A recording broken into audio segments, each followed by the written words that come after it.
So the big story recently has been Chelsea's transfer dealings, and the biggest signing in British history is Enzo Fernandez, who he won the World Cup with Argentina and Messi.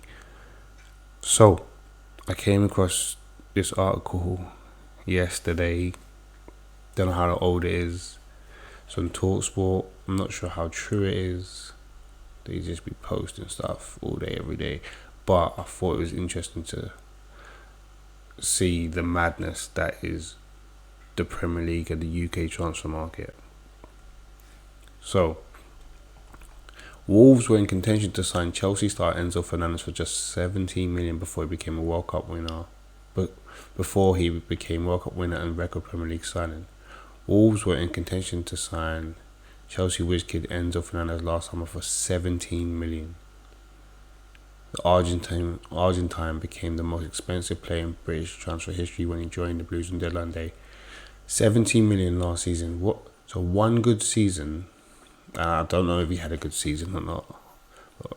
But let's just say one good season and a World Cup win can make you the British transfer record at the age of 21. Chelsea splashed out a whopping 106 million on the World Cup winner, who is now under contract in West London until 2031. It's 2023. Fernandez only moved to Benfica last summer after impressing for former side Rver Plate in his homeland and quickly showed why the Portuguese giants were prepared to take a punt on him. But if things were different, Fernandez could have been turning out at Molineux rather than Lisbon's iconic Estadio da Luz. TalkSport football correspondent Alex Cook revealed the Midlands club targeted Fernandez last summer after sending chief scout Matt Hobbs to Argentina to tie up the deal. Despite the mammoth trip, Wolves failed to get the deal over the line while Hobbs was in Argentina, leaving Fernandez free to join Benfica. TalkSport understands the midfielder had already given his word to the Portuguese giants. Wolves fans will be dreaming of what could have been as Fernandez begins his new adventure at Stamford Bridge. That is crazy. Imagine if he was at Wolves, would he even have got picked for Argentina? Would they have won the World Cup without him? I mean, he could have got picked. Would he have played as much to get picked? I mean, I was surprised by how many players from smaller clubs were playing for loads of clubs at the World Cup. It weren't just him, even Alexis McAllister, I knew he was playing well this year. Didn't know where he come from, didn't know who he was. Went to the World Cup, won the World Cup, plays for Brighton. But 17 million, and now he's the British transfer record. You have to think, the last few British transfer records were okay players. They're not the top end players that these transfer fees are. If I think about it, it was before him might have been Jack Grealish. Let me have a look.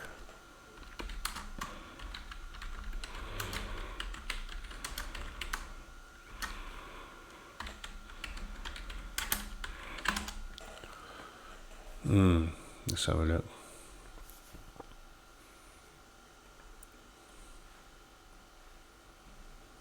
Okay, so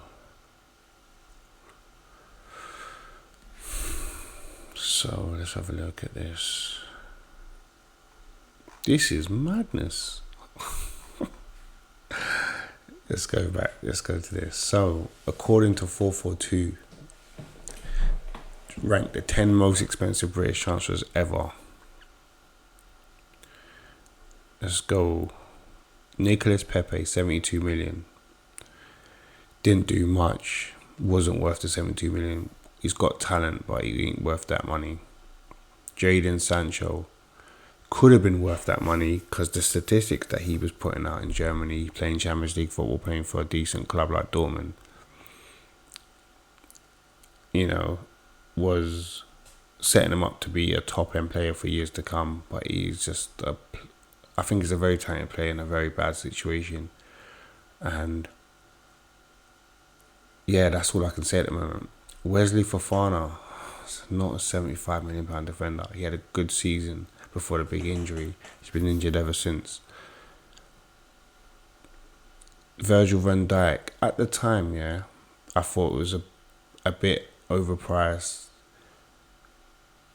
But like I always say, 1 or 2 good seasons and people quickly forget. But yeah, I thought it was a little bit overpriced.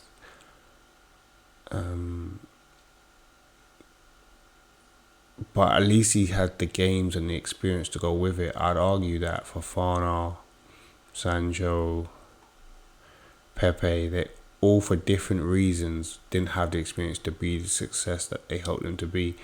Fofana hasn't played that many games. He's had 1 good season in the Premier League. Jadon Sancho had never played in the Premier League, even though he was killing it in Germany. And Pepe had 1 great season in France and a couple of good ones behind that. So it's just risky. Lukaku, I don't think he was a failure, and he probably was closer to being worth it. Harry Maguire, no way. At no point have I ever watched Harry Maguire and thought, yep, you are £80 million defender. I don't think anybody's £80 million defender. That just says a lot, because Virgil went for 75, and even at the time I didn't think he was worth that. Anthony, absolute rip-off. This is, Man United just don't know what they're doing when it comes to transfers. Mudryk, I know nothing about this player. I've seen him play. I saw his debut against Liverpool. He looks electric. But 88 million for a player that's played 1 season. It's a bit, I don't know. But we'll see. Paul Pogba, they let him go for free. He developed himself and they paid near 90 million for him. Didn't think he was worth it at the time, but he had played a lot of games and he was ever present for France, I think, at the time. I can't really remember. My memory's pretty bad. Lukaku, again, not worth the crazy money. But Chelsea, again, just gone crazy. Jack Grealish, never £100 million player. I don't even think he was good enough to replace Sterling, in my opinion. I'm not saying Sterling's better than him or he's better than Sterling, but he wasn't a significant improvement in order to go out and pay 100 million for him and get Sterling out the door. And then Enzo Fernandez, how this all started. 21, won the World Cup. He's been playing in Europe for 6 months. It's unbelievable money. Unbelievable for a 21-year-old to come to this country for that kind of money. So it just shows now that football transfers have gone crazy, or it's just Chelsea that's gone crazy. I don't know what's going on. I don't really get it, but here we are. Thanks for watching.